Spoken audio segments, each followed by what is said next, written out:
So this morning, I will be talking about the subconscious mind.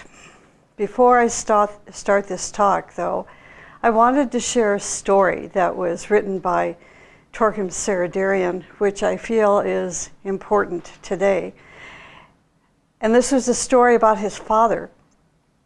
And this story took place about 50 years ago. But it could have been a story written for those who are earnestly involved with living a true spiritual life today. So I wanted to start with that reading. And this is the first part of this story, and the most important part, perhaps, to remember. He wrote, "Every day at sunrise or sunset, be in your sanctuary." I'm going to repeat that. Every day at sunrise and sunset, be in your sanctuary. And this is the story about his father. He said, "I remember my father used to walk 3 miles every day to go to a monastery to join the worship at sunrise and sunset. Every time he returned home, he was more beautiful, more magnetic, and more joyful. Once, people saw a wolf walking behind him like a lamb. They shouted, 'There is a wolf behind you.'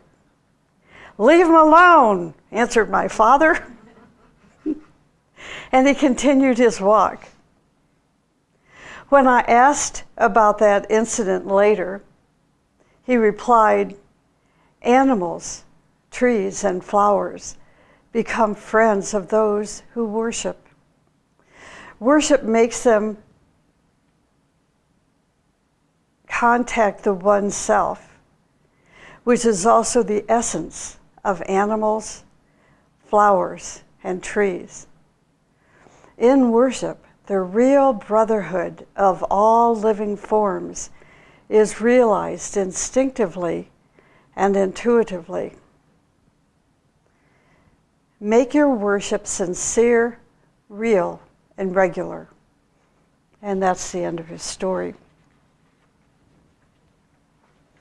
Today's disciples, those who are in earnest, striving to live a spiritual life, those who pray and daily meditate, morning and night, soon realize that they can live within that sanctuary 24 hours a day.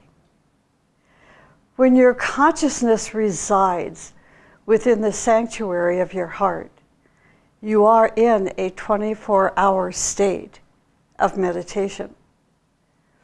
To be in a 24-hour state of meditation means that you are no longer controlled by the contents of the subconscious mind, because the light of your consciousness dwells in the higher mind or even higher levels.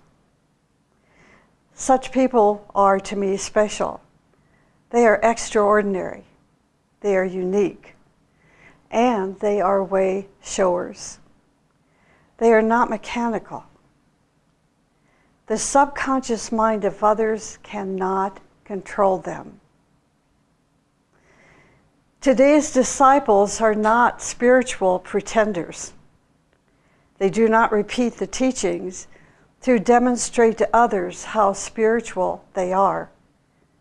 They are examples of the teachings, examples of the legacies of the great ones, what they have given to humanity. One day, a great Lama was bestowing teachings on a large gathering, and an old lady came to receive the empowerment. In Tibet, it is customary to present a goodwill offering at the end of such an empowerment, which is a token of gratitude. This old woman had a kilo of fresh yak butter to offer, which is one of the principal mediums to exchange in Tibet. It was in a satchel under her cloak, and she intended to offer it to the master after receiving his blessing. However, this day, there were a great many recipients gathered. So, when the Lama reached the portion of the empowerment during which he would ordinarily touch each disciple on the head with a sacred vessel filled with nectar, he simply would instruct them all to visualize the vase that he was holding on his head, and to imagine him placing it atop of their heads. So the faithful old lady, needless to say, did exactly as instructed. She visualized the vase and he, blessing it. And then she received the initiation in its entirety. But when the rite was complete and it was time to offer her precious butter to the venerable master, she merely stood up and uttered in a stern voice that was reminiscent of the Lama's and echoing his very own words, "Now, simply visualize, Venerable Lama, that you are receiving as an offering this kilo of fine butter that you see in my hand." And then, chuckling to herself, she made her happy way homeward as a wiser and wealthier woman indeed, with her butter tucked safely away in her arm.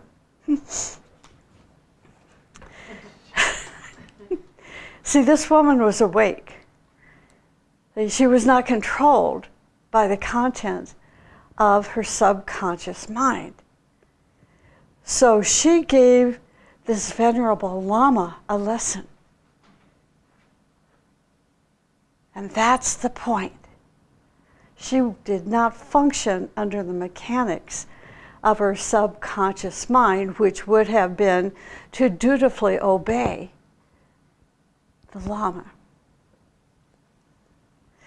The ageless wisdom uses the term subconscious mind to refer to a special mental diskette called the mental unit, which records all that we think, all that we imagine, all that we dream, hear, smell, and feel. And this is important. While we are in a state of unconsciousness. The subconscious mind, then, is filled with all of our automatic thoughts, speech, and actions. Now, when we have no power over them, they often lead us into embarrassing and difficult situations. Something very simple like, "Oh my gosh, I wish I hadn't have said that." We would ask ourselves, why did we say that? And we'll learn that the cause is found in the content of the subconscious mind. In addition to the subconscious mind, we also have a higher mind. Within one's higher mind is found a chalice, which is one of the parts of a psychic mechanism built within the sphere of the human mind. The chalice serves us as a treasury during our times of need, and it also provides us with vision and hope for the future. So we seem to have both, a subconscious mind and a chalice that's in the higher mind. What's interesting to think about, for those of us that are truly practicing the teaching, the spiritual life, is that eventually that subconscious mind begins to evaporate. the evaporation process, we could say, is the process of transformation. And equally so, the chalice, also called the lotus. For many, many, many incarnations, that chalice or lotus is very undeveloped. It's undeveloped because we haven't been practicing sacrificial service, and we have not been practicing the 5 principles: beauty, goodness, righteousness, joy, and freedom, in such a way that it goes into the chalice. So over our various lifetimes, various incarnations, not only do we carry the content of the subconscious mind into each lifetime, we also carry the content of our treasury from one life to another, to another, to another, until finally, through our striving for perfection, the content of the subconscious mind begins to evaporate, transform, and now the treasury takes over through our visions and hopes.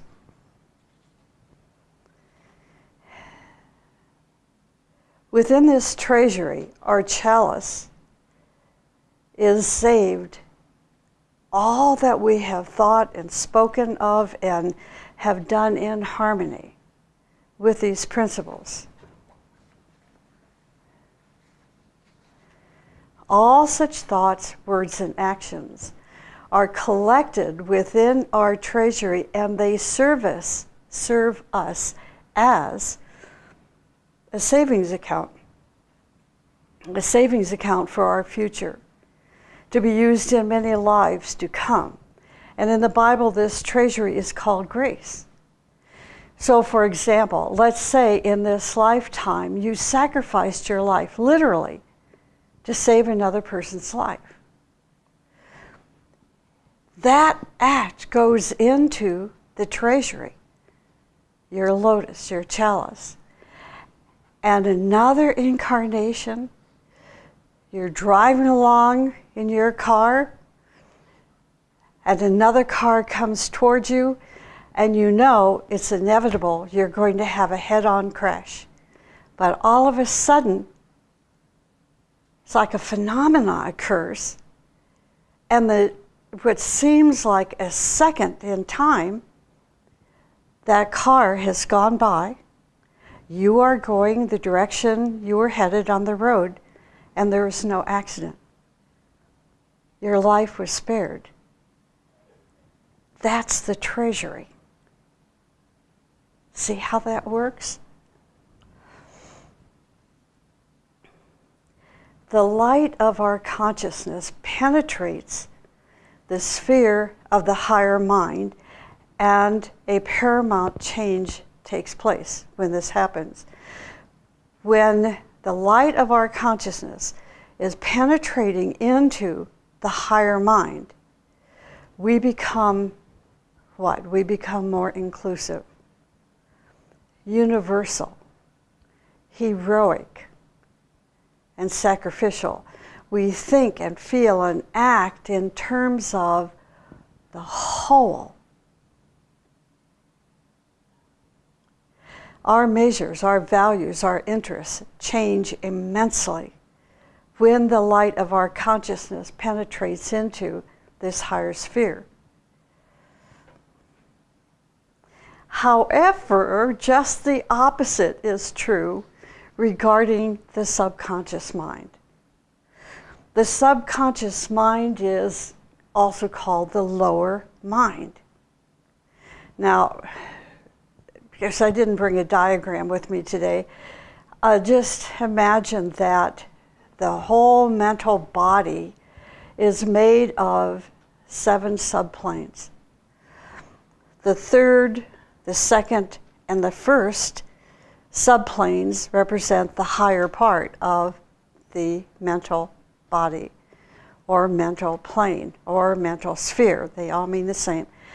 Then the 7th, 6th, and 5th represents the lower mind, which represents the subconscious mind. And then that 4th subplane is what we call the concrete mind or conscious mind. This is where the consciousness of, let's say, the more higher part of the consciousness of average man is found. I hope that's clear. The lower mind, our subconscious, is mixed with the emotions and the chaotic life of our personality.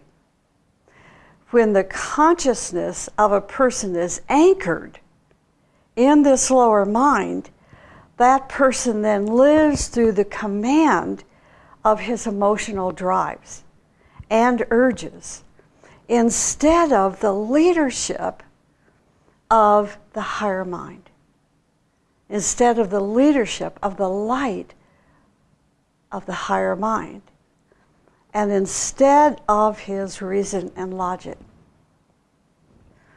In addition to the higher mind and the subconscious mind, we also have a body consciousness. When a person has a body consciousness, you can imagine, see, that's where his concentration is. His day-to-day concentration is. It's in his body consciousness. That means all of his thoughts and emotions and actions serve the interests of his body, his physical existence. When the person raises his consciousness from the body consciousness to the astral or emotional consciousness, then all of his thoughts, emotional responses, reactions, and physical actions serve the interests of his body and emotions. His body and his emotions. Then there is a person who has the awakened consciousness, which is a person who functions in the light of his soul. And finally, there is what we know as continuity of consciousness, which is sometimes called the rainbow bridge. It is in continuity of consciousness through which we become aware, and listen to this carefully, it is through this continuity of consciousness, this rainbow bridge, that we become aware of our soul's activity. This is very, very powerful, very important to know. See, we are no longer blinded by what is in front of us. When we have built this continuity of consciousness, our soul's activity is all over the world and also in the higher worlds, makes contact subjectively with other souls and knows it. Not pretending, actually knows it. This means when you have built continuity of consciousness, you now raise your consciousness beyond the subconscious, beyond the astral and mental planes, and achieve monadic communication. Communication with the higher spheres, with the fiery worlds.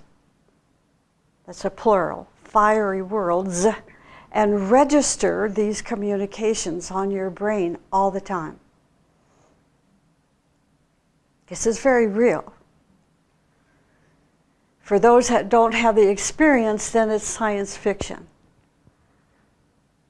But for those that really know it, experience it, have that bridge built, it's more real than the physical life.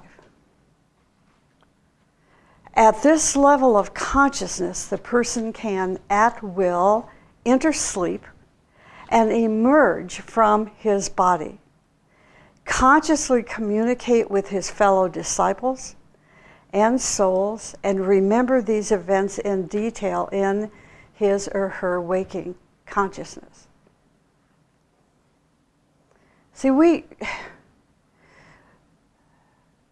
negate these experiences. We know they're possible, but because the majority of us are still functioning in that concrete mind, in that fourth subplane of our mental sphere, we say, yeah, okay, I've read about it and I know this is possible, but I don't know anybody that can do that. And so that means if you don't know anybody or you yourself can't do it, then you forget about it. And then you let the control of the contents of the subconscious mind rule your life. And when somebody comes to you and gives an idea or a suggestion or a hint of their knowledge through the electricity of that continuity of consciousness, you negate it because you're blind. The subconscious mind, the contents of your subconscious mind has cut you off from that reality. The subconscious mind is in the levels of the mental plane that are submerged below the threshold of your conscious mind. It is the repository of all disjointed experiences. This is the subconscious I'm talking about. It is the repository of all disjointed experiences of pain and suffering, fear and confusion. These experiences can actually be mixed with joy or with sorrow. And you will read about this in the Agni Yoga literature, Agni Yoga teachings, about this mixture. One of the greatest healing processes will begin when we discover ways to free ourselves from our own subconscious mind. So for clarity, let me repeat this. The conscious mind refers to the fourth subplane of the mental plane. Of all those 7 subplanes, the conscious mind is at that middle point, midway point. The subconscious mind is located where? In the lower mental plane, that 7th, 6th, and 5th subplanes of the mental plane. And then there is the superconsciousness, which are the higher levels of the mental plane, the 3rd, 2nd, and 1st subplanes of that whole mental sphere. We also call this the higher self. But in fact, any plane beyond the mental plane we can consider as the super consciousness. But we have to be aware of what's going on there to say that you have a super consciousness. Now the unconscious, are you with me? The unconscious refers to those states of consciousness which stand out of our conscious reach. Now, the way that word unconsciousness is spelled is with a capital U. So we have the capital U unconsciousness and the lower U unconsciousness.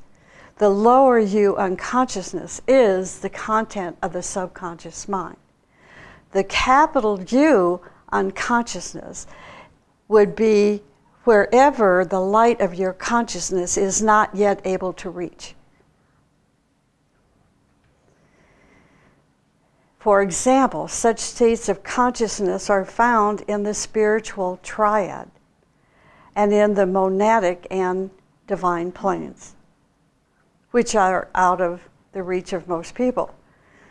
There are also even higher states, which we call planetary and solar consciousness, which for us are states of unconsciousness. See, with the capital U.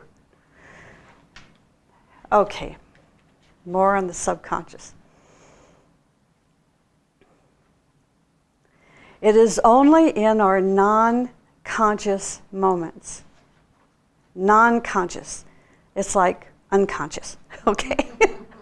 It's only in our non-conscious moments that the subconscious mind operates, registers events, and affects our life.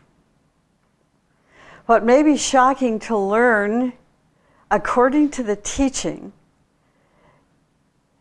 that most of the time people are 80 to 90% asleep or in a non-conscious state of being. This is why when you come, for example, to a lecture on Sunday mornings, don't fall asleep. What happens, because this teaching is pure, nonetheless, it goes into the subconscious mind and mixes with the mess, see, that is in there. Then you take that kernel of truth, it gets mixed with the content of the subconscious mind, and now you've totally distorted the teaching, your understanding of the teaching. And oftentimes people who become teachers, this is why and how they are distorting the teaching.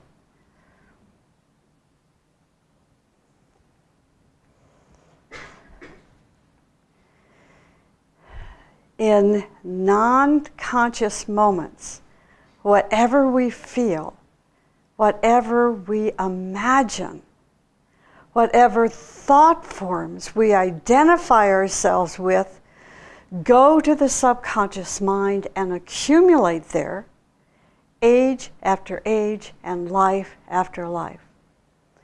So here comes a teacher with his mallet. Tries to hit you over the head. Oftentimes, because of our touchiness, that mallet is made of marshmallow. Because we're so darn touchy that the minute that teacher hits us with the marshmallow, we react all over the place. How dare that person does that to my subconscious mind?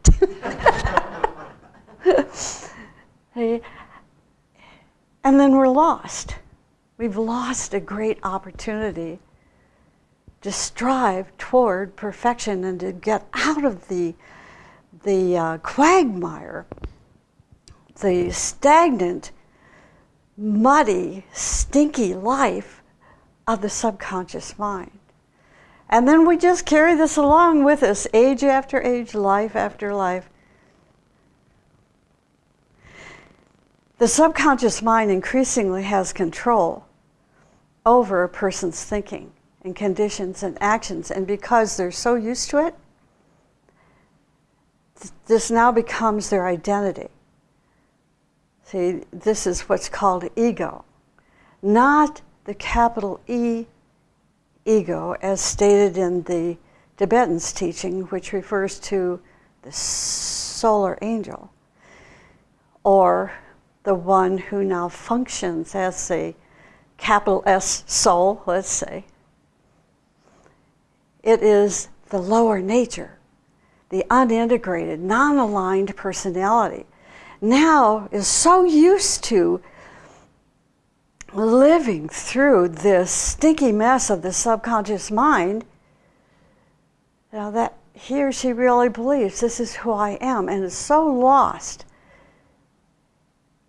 with the beauty and the purpose of his life, the potential beauty of his life. He's just buried, in the quagmire of that stinky subconscious mind. The world conditions are in such a state now that the power of the subconscious mind is daily increasing. And if it continues in such a way, in future decades, people will totally act like robots. Now, you may be wondering about what happened with the latest occurrence that took place in the UK. How did millions of people vote to get out of the European Union? They voted on instinct. Those that voted to get out of the Union, this is what, I've been researching. And this was by a very highly educated scientist who is profoundly known for his power of observation. He said it brought out those horrible instincts in them, much like what is going on in this country with, we know who without me having to name names, is bringing out the darkness of the subconscious mind, the instinctual behavior, and say, I want this for me, I want that for me, I want more money, I want more this, I want more that. And the government is controlling my life, so I'm going to get out of the European Union. Now, you take the people that are intellectual, that live in the United Kingdom, and what they did is they created a scientific research. What is going to be the best for us? What is going to be the best for our future? If we withdraw from the European Union, how would this affect the other, 26 countries in this union? And they decided as a result of their research, it would be wrong to get out of the European Union. Because nobody expected this, according to the news media. Nobody, this is a broad statement. The US stock market crashed. It went down to about 650 negative points Friday. That's scary. It's not as bad as 2008 and 2009, but it's still tough. It will be tough if it continues on this coming week. And it's having a worldwide effect. Why? And I'm repeating this because the subconscious mind is daily increasing. And if it continues in such a way, the future decades of people will be totally acting like robots. And then we hire or elect idiots, put them in position of power.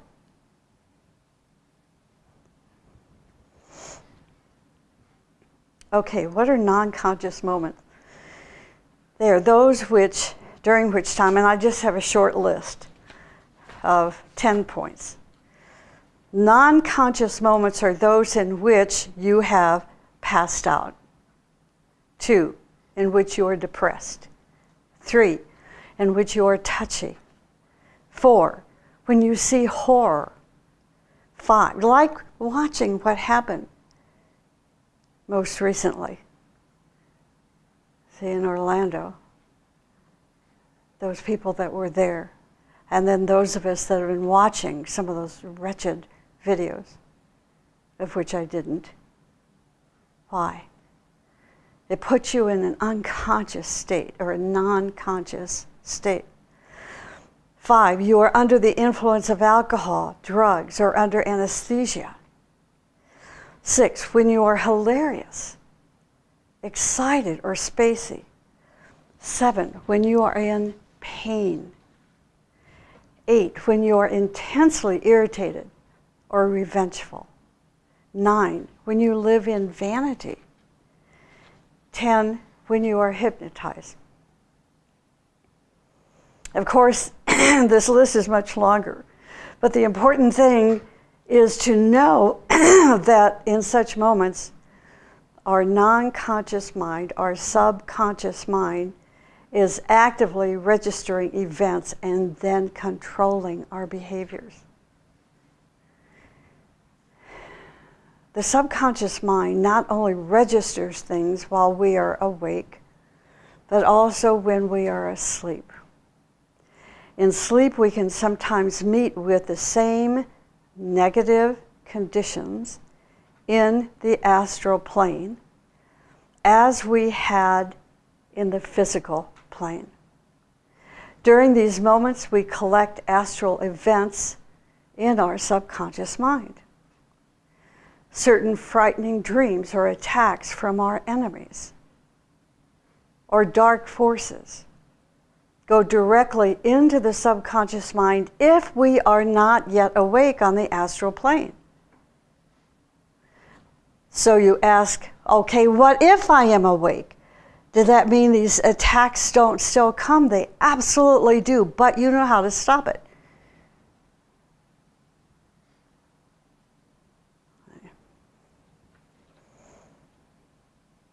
While the subconscious mind accumulates a sufficient amount of events, it slowly blocks the conscious mind, takes control, and rules our life. At this point forward, now our life begins to act like push buttons and triggers. Any associative event puts your subconscious mind into action. This is what, when you go to a psychologist, a psychiatrist, or a therapist, and they are trying to look for what are the triggers, this is what they're looking for. These triggers are what are found in this incarnation in that subconscious mind. Even if 10% of your consciousness is intact, the subconscious blocks that too and dominates your life. What is startling is that almost all the people who are acting under the domination of the subconscious mind are not aware of it. And they think that they are normal, conscious people, consciously thinking, living in the world, and they're extremely bright. There are two things that you can do to make a breakthrough by recognizing that you are acting under your subconscious mind. The first is learn how to observe your behavior, your thinking, your speech, and your actions. Observe them. If this step is not successful, then find someone that you trust, a person who is awake, and ask her to observe you and tell you the moment you stop being conscious and fall under the dominance of your subconscious mind. This is why you must have a truthful, awake, and alert friend or a teacher who will watch you and let you know when and how you acted under the subconscious mind. But some cannot even do that because their ego is so buried in the content of the subconscious mind. People who have vanity, people whose ego is like cement, they're going to have to learn the hard way.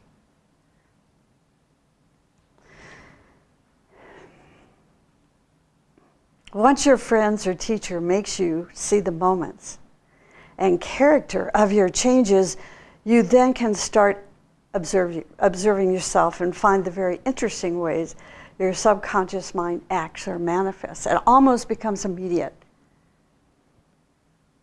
How could I have said that?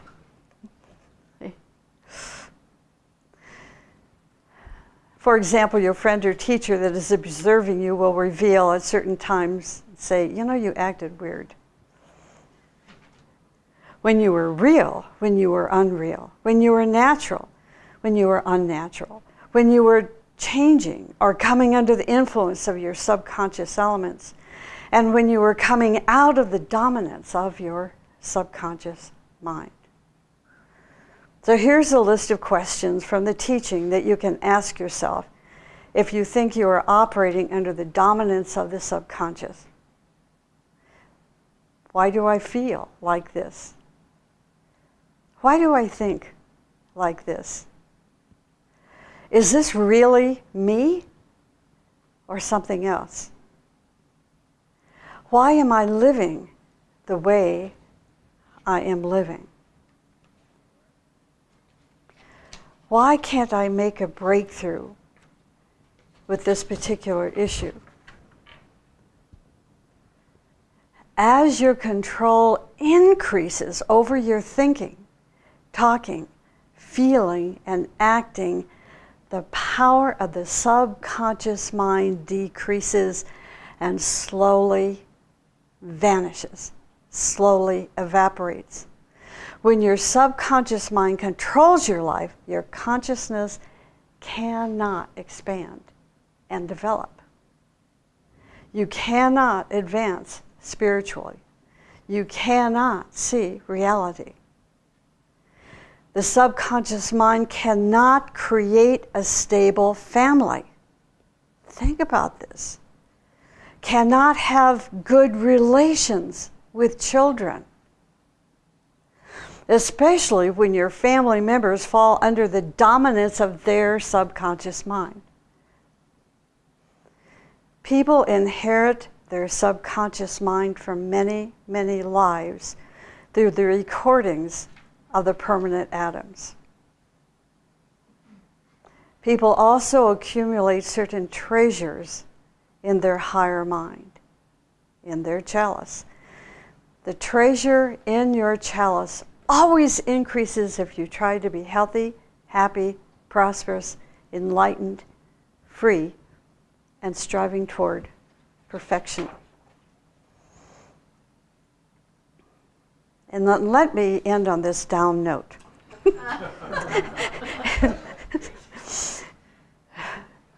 Some dark forces project very depleting, destructive images into our subconscious mind, which eventually affects our life. This only happens if you are a disciple and you have not vanished the content of the subconscious mind. It's still there a little bit. And now you're a threat to the dark forces, and this is when they can project very depleting, destructive images into your subconscious. So there are ways to prevent that, but you're going to know what they are, what those ways are. Okay.